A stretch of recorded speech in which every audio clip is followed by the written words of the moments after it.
Hello dear student, day student में Siddharth walker.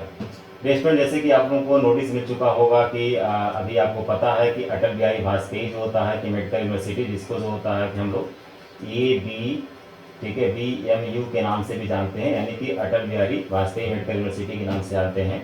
इन्होंने जो होता है कि BSc नर्सिंग का जो होता है स्टूडेंट, जो बच्चे BSc नर्सिंग के लिए जो होता है कि एंट्रेंस एग्जाम दिए थे, इसका रिजल्ट आ चुका है। और रिजल्ट आने के साथ साथ स्टूडेंट जो होता है कि इन्होंने जो होता है कि अपना काउंसलिंग शेड्यूल भी जारी कर दिया, मतलब रिजल्ट जो होता है और काउंसलिंग शेड्यूल दोनों जो होता है जारी कर दिया, ठीक है।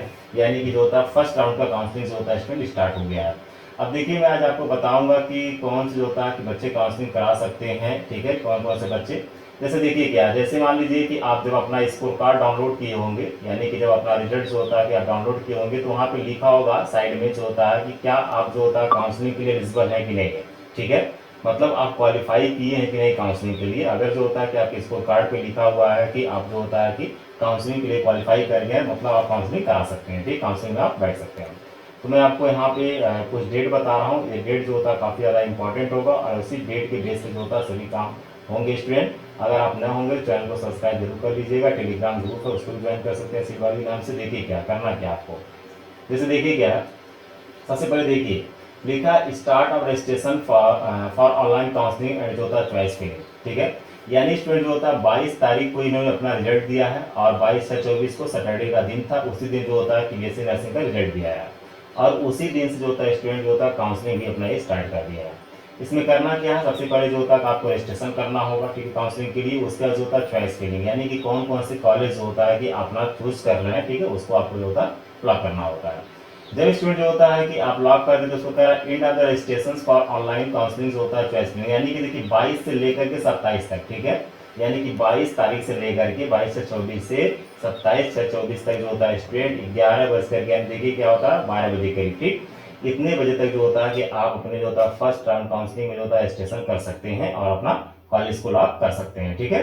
उसके बाद जब आप जो होता है काउंसलिंग कर लेंगे, काउंसलिंग फीस भी कुछ होगा, आपको पता होगा, ठीक है, काउंसलिंग फीस होगा स्टूडेंट।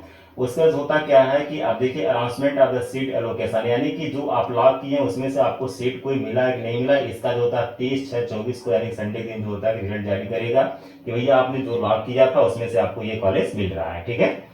उसके बाद देखिए कह रहा है कि जब आपका ये सीट अलॉटमेंट हो जाता है, उसको कह रहा है कि acceptance of the seat allocations. अब जो होता है कि जो आपको सीट जो होता है अलॉट हुआ उसको क्या आप एक्सेप्ट करते हैं नहीं करते हैं, ठीक है। Reporting at the college for the admission process, उसके बाद जो होता है कि आपको करना क्या होगा कि एक साथ से, यानी देखिए क्या है, एक साथ से जो होता है स्टूडेंट आपको 8/7/24 तक जो होता है कि जो कॉलेज आपको अलॉट होगा उस कॉलेज पे आप जाएंगे और कॉलेज पे जाने के बाद जो होता है कि अपना रिपोर्ट करेंगे कि भैया मुझे ये कॉलेज जो होता है कि मिला हुआ है और अपने एडमिशन प्रोसेस जो होता है स्टूडेंट करेंगे। उसको देखिए कह रहा है end of the reporting at the college for admission process. अगर जो होता है कि 8/7 यानी कि 24 मंडे तक जो होता है कि आप रिपोर्टिंग करने नहीं जाएंगे जिस कॉलेज पे, जो कॉलेज आपको मिला हुआ है, तो वह जो होता है कि आपका फिर कॉलेज क्या हो जाएगा, कैंसिल कर दिया जाएगा। तो अगर जो भी कॉलेज आपको मिल रहा है, जैसे मान लीजिए जो कॉलेज आप लॉक करेंगे उसमें से जो कॉलेज आपको मिलेगा, अगर आपको लगता है कि वहाँ से जो होता है कि आपको पढ़ना है, करना है, तो उस कॉलेज पे आपको जाना पड़ेगा और वहाँ पे आपको रिपोर्ट करना पड़ेगा, तभी जो होता है कि आपकी सीट को कंफर्म मानी जाएगी, ठीक है स्टूडेंट। उसके बाद देखिए क्या है, जब ये प्रोसेस उसके बाद जो होता है स्टूडेंट, ये तो हो गया फर्स्ट राउंड का, ठीक है। यानी कि जो आप देख रहे हैं ये आपका जो होता है कि राउंड 1 ऑफ द काउंसलिंग है एडमिशन प्रोसेस का, फर्स्ट राउंड का है, ठीक है। उसके बाद देखिए क्या है स्टूडेंट, उसके बाद जो होता है सेकेंड राउंड का भी है, सेकेंड राउंड, ठीक है।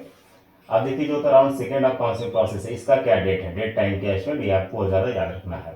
देखिए इसमें क्या कर रहा है कि जो सेकेंड जो होता है काउंसलिंग होगा, कर रहा है start of registration for online counselling choice filling, ये 11/7/24 से स्टार्ट करेगा, ठीक है, 11 यानी कि जुलाई से। उसका जो होता है end of the registration for online counselling जो होता है चॉइस फिलिंग, यानी कि 11 से 18 तक चलेगा स्टूडेंट। उसके बाद जो होता है कि आपका सीट अलॉटमेंट होगा, ठीक है, जो कि आपको 21 को रिजल्ट मिलेगा कि कौन सा सीट आपको अलॉट हुआ, कौन सा सीट आपको मिला है। उसके बाद देखिए क्या है कि acceptance of the seat allocation से रिपोर्टिंग टाइम है, ठीक है, 22 से लेकर के 29 तक आपको कॉलेज पे जाना है, ठीक है, रिपोर्ट करना है, ठीक है। उसके बाद यानी फाइनली जो होता है 29 तक जो होता है आपको रिपोर्ट कर देना। अगर 29 तक आप रिपोर्ट नहीं करते हैं तो फिर जो होता है कि आपका जो सीट होगा वह कैंसिल कर दिया जाएगा स्टूडेंट। तो ये जो होता है स्टूडेंट आपका जो है ये है आपका सेकेंड काउंसलिंग फेज का, ठीक है, फर्स्ट और सेकेंड। उसके बाद देखिए क्या है, ये आप जो होता है मैथ राउंड ऑफ काउंसलिंग देखते हैं, एडमिशन प्रोसेस है पूरा। उसके बाद देखिए क्या है कि आपका स्टार्ट एकेडमिक ईयर जो स्टार्ट होगा वो आपका जो होता है 1 अगस्त से होगा।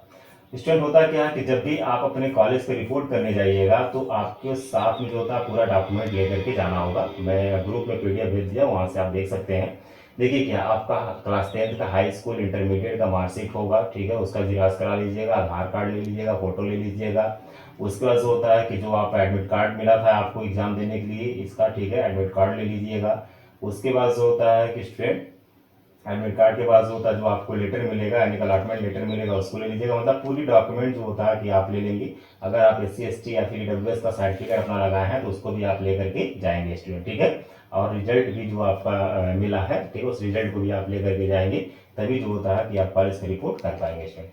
तो इस तरीके से होता है कि आप फर्स्ट राउंड पे जो होता है और सेकंड राउंड पे काउंसलिंग करा सकते हैं। डेट और टाइम जो होता है स्टूडेंट आपको पता होना चाहिए।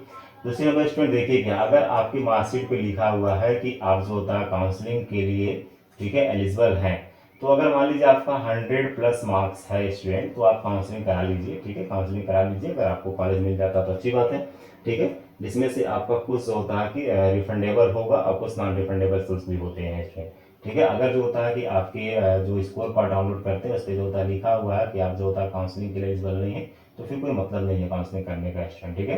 तो इस तरीके से होता है कि आप अपना काउंसलिंग करा सकते हैं। और ये जो होता है कि बहुत ही जल्द प्रोसेस स्टार्ट कर दिया गया है स्टूडेंट, तो इसको ध्यान में रखते हुए आप जो होता है कि सभी काम को करेंगे। It's okay student, thank you so much. नए होंगे चैनल को सब्सक्राइब जरूर कर लीजिएगा।